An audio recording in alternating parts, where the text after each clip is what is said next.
माता रानी की पूजा हो चुकी है। गुड मॉर्निंग सबको, बहुत बहुत मुबारक हो। नवरात्रि की सबको हार्दिक शुभकामनाएं। भगवान आपको खूब तरक्की करे, खूब पूजा सफल हो आपकी सबकी। जय माता दी, जय माता दी, जय माता दी, जय हो। पूजा हो चुकी है दोस्तों। भगवान आपको खूब तरक्की दे, खूब मेरी माता रानी आपका ध्यान रखे। जय माता दी, जिंदाबाद। मिलते हैं। गुड मॉर्निंग गाइस, कैसे हैं आप सब। मैं लाइफ ऑफ पवन में आपका स्वागत करता हूं अपने व्लॉग में। आज आपको सभी को हाथ जोड़कर नवरात्रि की हार्दिक शुभकामनाएं। मेरी माता रानी आपको सबको ठीक ठाक रखे, बढ़िया से रखे। और आइए अब आपको सूर्य देव जी के दर्शन कराते हैं। बने रहिए मेरे व्लॉग में। धन्यवाद, जिंदाबाद। आज सूर्य देव जी भी अपनी पूरी किरणें बिखेर रहे हैं। देखिए, आप भी दर्शन करिए। जय हो सूर्य देव महाराज की, जय हो, जय हो माता रानी की, जिंदाबाद। कैसे हो मेरे ब्लॉग में बने हुए लोगों, और बताइए आपको माता रानी की हार्दिक शुभकामनाएं। और ठीक है, अब निकल रहे हैं, अब पेशेंट देखने चलते हैं और फिर मिलते हैं थोड़ी देर बाद। ठीक है, जय माता दी।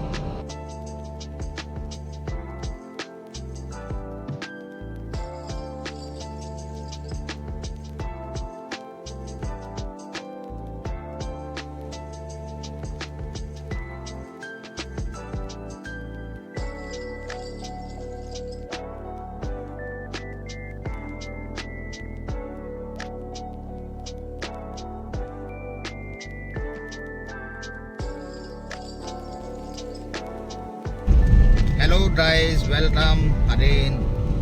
बच्चों को स्कूल छोड़ दिया है और फिर चलते हैं अब पेशेंट देखने। मिलते हैं, बने रहिए आप। जिंदाबाद, जिंदाबाद दोस्तों। पेशेंट देख लिया है और अब चलते हैं अपना पशु पक्षियों को जिमाने। और फिर व्रत तो आ जाई, नवरात्रि के व्रत रखे हुए हैं। माता रानी आपका ध्यान रखे। जय माता दी। मिलते हैं, बने रहिए दोस्तों। आ रहे अपने कबूतर ना, धीरे धीरे आ रहे हैं।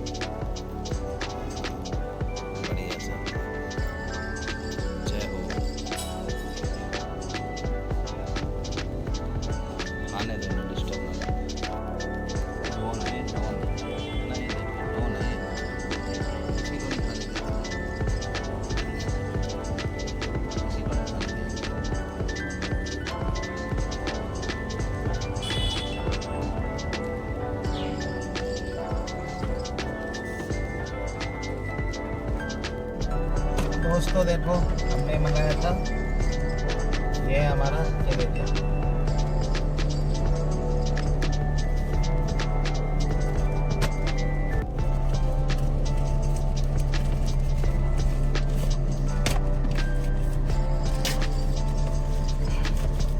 ये निकला हमारा पिटारा पिटारा पिटारा पिटारा पिटारा।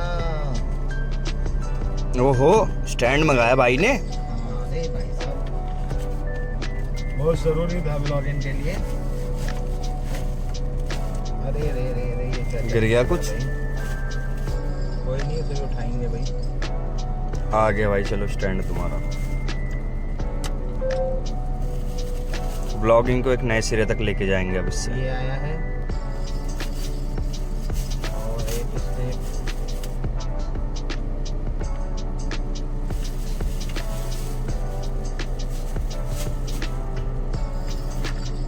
चलो ऐसे असेंबल कर लेते हैं, फिर दिखाते हैं। ठीक है। नमस्कार, गुड इवनिंग, कैसे हैं आप सब। आशा करता हूँ आप परिवार सहित सकुशल होंगे। मैं डॉक्टर पवन, लाइफ ऑफ पवन के ब्लॉग में आपका स्वागत करता हूँ। आज का ब्लॉग के साथ साथ जो मैं कहानी का सिलसिला है उसे भी शुरू करते हैं। उससे पहले मेरी पूरी फैमिली को लाइफ ऑफ पवन की हैप्पी नवरात्रि, जय माता दी। भगवान आपका, मेरी माता रानी आपका, पूरा परिवार को और आपको हमेशा स्वस्थ रखे, मस्त रखे, दीर्घायु रखे। तो आज की कहानी शुरू करते हैं। आज की कहानी अकबर के ज़माने की है, ठीक है। और उसमें दो कहानियां हैं, छोटी छोटी हैं। मैं दो कहानियां सुनाता हूँ आपको। एक बार क्या होता है कि अकबर और बीरबल टहल रहे थे दोनों।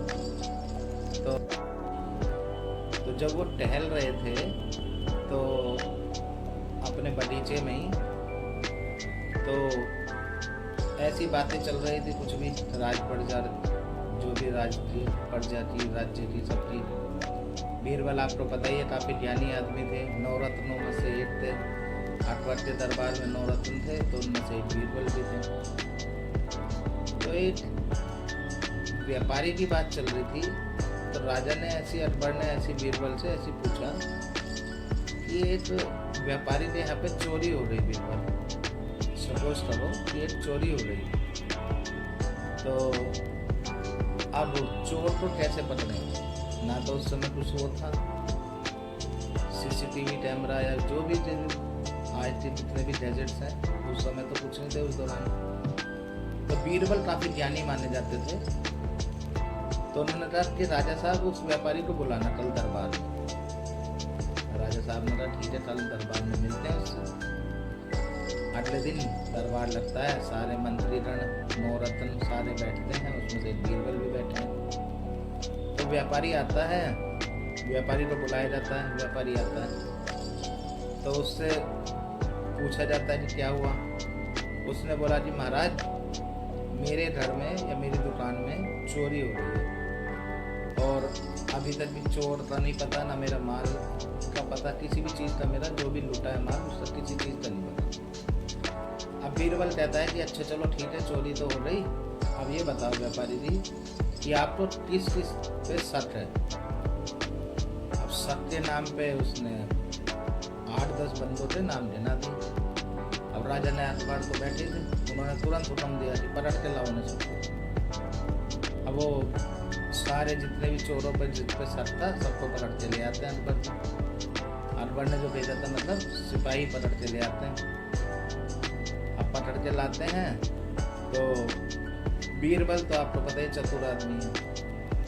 तो बीरबल ने एक एक डंडी लकड़ी, मतलब छोटी छोटी लकड़ी सबके हाथों में दे दी। और लकड़ी हाथों में देने के बाद कहते हैं बीरबल जी की जिसकी भी लकड़ी कल 2 इंच बड़ी रहेगी वही चोर है। अब ये चोरों को सबको कहते, पूरे दरबार में कहते और दरबार से सब चले रहे। अगले दिन फिर दरबार लगता है, फिर सब आते हैं। जब सब आते हैं तो सारे उनकी डंडी पूछी जाती है कहाँ है लकड़ी सबकी। तो एक चोर के हाथ में जो लकड़ी थी वो 2 इंची बड़ी के बजाय 2 इंची छोटी थी। अब बीरबल कहता है अकबर से, महाराज क्षमाओ, यही आपका चोर है, जिससे 2 इंच डंडी कम, लकड़ी कम। कहने का मतलब ये है इस कहानी से कि चोर अपने आप को चतुर समझ रहा था। तो जो चोर था और सब तो सीधे थे अपने, ठीक है भाई जो होगा देखा जाएगा, हमने तो चोरी की नहीं है, जिसने चोरी करी है उसकी 2 इंच डंडी बढ़ जाएगी। लेकिन चोर ने सोचा कि ये शायद जादू ही छड़ी है और 2 इंच तो बढ़नी है, क्यों ना 2 इंच पहले ही कम ही कर दो। तो उसने अपने आप 2 इंच जाते ही लकड़ी छोटी कर दी कि रात में बढ़ जाएगी कल तक और अपना पूरी हो जाएगी, मैं भी छोड़ निकला। तो ज्ञानी लोग इसी तरीके से ज्ञान का अपना उपयोग करते हैं जिस तरीके से बीरबल करते थे। अब दूसरी कहानी सुनाते हैं। एक बार, ये भी अकबर और बीरबल की कहानी है। तो एक बार ऐसी अकबर और बीरबल बैठे हुए थे अकेले एकांत में, बातें चल रही थी। तो पूछते हैं कि बीरबल कुछ ऐसी बात बताओ कि जिसे मैं दुख में सुनूं तो मुझे दुख ना लगे और सुख में सुनूं तो मुझे अभिमान ना हो, घमंड ना हो। बीरबल ने बहुत सोच के बोला कि ठीक है महाराज जी। एक लाइन लिख दी उन्होंने और लिखा क्या कि ये वक्त गुजर जाएगा। अब महाराज जी कहते हैं कि अकबर महाराज जी की ये वक्त गुजर जाएगा। बड़ा दिमाग लगाया, कहा अकबर ने बीरबल से कि अच्छे इसका मतलब बताओ। तो उन्होंने बोला कि महाराज यदि आप इस लाइन को दुख में पढ़ेंगे कि ये वक्त गुजर जाएगा तो आपके अंदर धीरज रहेगा, संतोष रहेगा, सब्र रहेगा। और यदि इसी लाइन को आप सुख में पढ़ेंगे कि ये वक्त गुजर जाएगा तो आपके अंदर अभिमान कभी नहीं आएगा, घमंड नहीं आएगा आपके सुख का, आपकी दौलत का, आपने कोई भी ऐशो आराम का।